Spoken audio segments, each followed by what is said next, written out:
आजच्या कार्यक्रमाला उपस्थित असणारे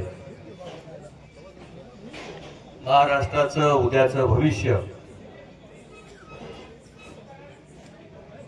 आपल्या तासगाव कवठेमंकाळ विधानसभा मतदारसंघाचे महाराष्ट्रातील एक तरुण आमदार माननीय रोहितदादा पाटील, व्यासपीठावर उपस्थित असणारे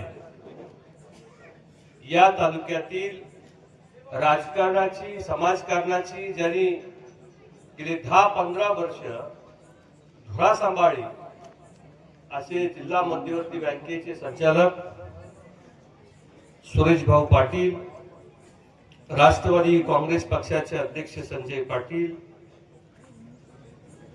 आपल्या शेजारी जिल्हा परिषदेचे सदस्य माननीय दत्ताजीराव पाटील, मार्केट कमिटीचे सभापती दादासाहेब कोळेकर, दुसरे सभापती महेश पवार, व्यासपीठावर ज्यांनी कार्यक्रम आयोजित केला त्या आपल्या या विभागाचे तरुण तडफदार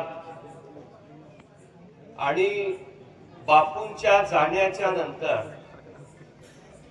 ज्यांनी या भागातल्या सामान्य माणसांच्या समस्या सोडवण्याचा ज्यांनी सुरेश भाऊंच्या माध्यमातून प्रयत्न केला ते आपले विकास भाऊ हक्के आणि या गावातील सर्व तरुण मंडळी या ठिकाणी आल्यानंतर चित्र बघायला मिळालं की हक्के बापूंच्या बरोबर ज्यांनी 30-40 वर्ष काम केलंय असे सगळे जुनी त्यांचे मित्र या परिसरातले सर्व सहकारी बसलेले आहेत. मला असं वाटत नाही की हक्के बापू आपल्यातून निघून गेलेले आहेत. आज ही त्यांची आठवण येते आहे.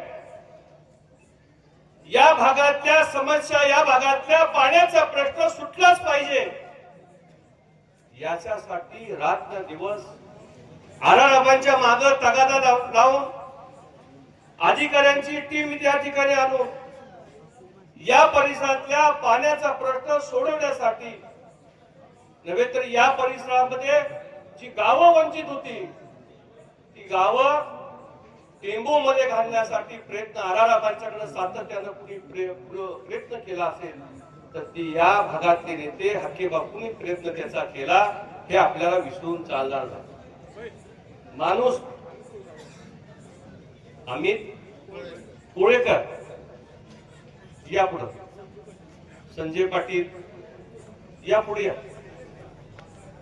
हे आपल्याला विसरून चालणार नाही. कारण आपल्या भागातला माणूस निघून गेल्यानंतर आपल्या परिसरामध्ये त्या माणसाची सातत्याने आठवण येते.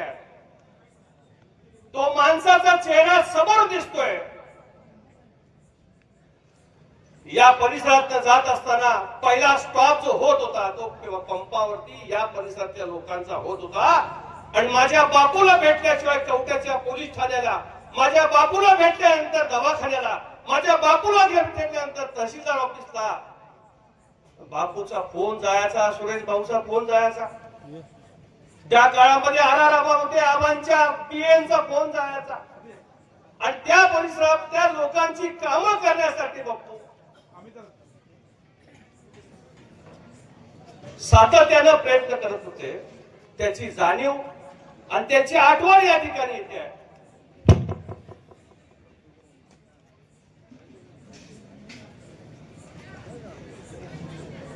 त्यांची आठवण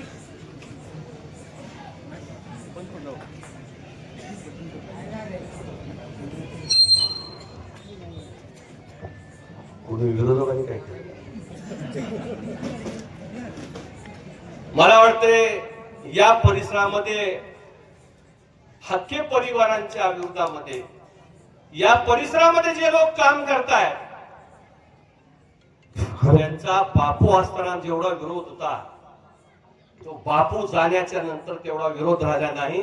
कारण याचं असं की या सगळ्या गोष्टीची जोडण्या बांधण्याचं काम या परिसरामध्ये सुरेश भाऊने केलं. मला आठवतंय आबांचा दौरा लागला या परिसरामध्ये, शेकडो या परिसरामध्ये लोक गोळा व्हायचे आणि आपल्या या परिसरामध्ये एक देव माणूस आलेला आहे, या भागातला पाण्याचा प्रश्न सोडवण्यासाठी प्रयत्न करतोय, या अपेक्षा पोटी ते लोक बघत होते. आज आरारापांच्या माध्यमातून बिचारी आमची माता सुमनताई पाटील यांच्या माध्यमातून या परिसरामध्ये जे पाणी बघायला मिळतंय हे आपल्याला विसरून चालणार नाही. कारण पाटाला असणाऱ्या सगळ्या दगडाला जर विचारलं तर त्या दगडात आवाज येईल की हे पाणी या परिसरातनं जे आलेलं आहे हे केवळ आरारामांच्या मुळे आलेलं आहे. ते दगड देखील साक्ष देईल, लक्षात ठेवा. नागदाच्या ओढ्यातून पाणी आपण या परिसरामध्ये घेत होतो त्यावेळी हक्के बापू त्या परिसरामध्ये रात्र दिवस थांबायचे. एक दिवशी आठवतंय बाळासाहेब पाटील आम्ही संध्याकाळी 6:30च्या दरम्यान 2 अधिकारी भेटा आले होते म्हणून आम्ही तिकडे गेलो होतो. आणि गेल्याच्या नंतर हक्के बापू आपलं विचार वर करून आपलं चालत पाठावर नागदाच्या पुढे जात होते. मोटरसायकल पाठवली, त्यांना बोलून घेतलं. ते अधिकारी कोणतर भेटा आले. त्या अधिकाऱ्यांच्यावर त्यांची चर्चा झाली. चर्चेनंतर आम्ही म्हटलं तुमची गाडी आता नाही, आम्ही गाडी घेऊ, आमच्या गाडीतनं बसा चला. 2 मिनिट थांबा म्हणजे त्या पाटाकडे असं बघितलं. त्या पाटाकडे बघितल्यानंतर बापूला विचारलं, बापू तुम्ही काय बघताय? याच परिसरात या माझ्या शिवारात या भागातल्या लोकांना पाणी मिळणार नाही, पण डोळ्यात पाणी बघितलं एकमेव साक्षीदार कार्यकर्ता होईल. त्यांच्या जाण्याच्या नंतर त्यांना श्रद्धांजली व्हायला का नाही हा तुमच्या सगळ्या समोर हा प्रश्न आहे. त्यांच्या जाण्याच्या नंतर आपल्याला त्यांना आदरांजली व्हायचं असेल तर आपल्याला हा मतदारसंघ सगळ्या पक्षातल्या एकत्र लोक करून भाऊ करतीलच. या मतदारसंघात घडी बसवण्याचं काम मला वाटतं रोहित दादा, सुरेश भाऊ सुद्धा दुसरा माणूसच कोण नाही या परिसरात. काय कोण मला सांगा,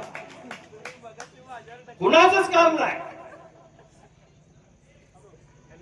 आणि कोण इकडे लक्ष पण देणार नाही. रोहित दादा तुमची सुरुवात झालेली आहे, तुमची निवडणूक झाली, तर तुमची निवडणूक झाल्यानंतर आता कार्यकर्त्यांची निवडणूक आहे. आणि कार्यकर्त्यांची निवडणूक ज्यावेळी असते कार्यक्रम मागं पुढे होतात, परंतु ज्यावेळेस मला रोहित दादांचा सुद्धा स्वभाव आवडतो का, एकदा त्यांनी त्यामध्ये उतरले त्या समोरचा कार्यक्रम व्यवस्थित केल्याशिवाय ते राहत नाही.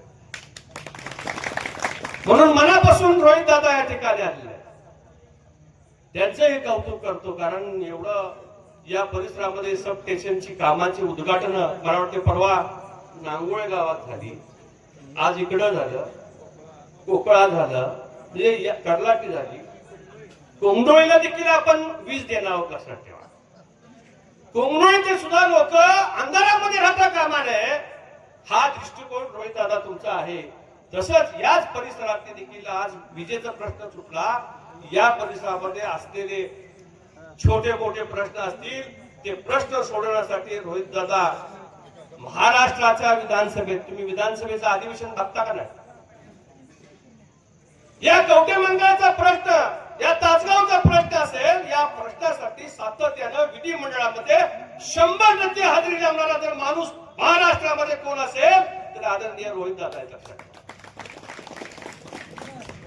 आज जबाबदारी आहे.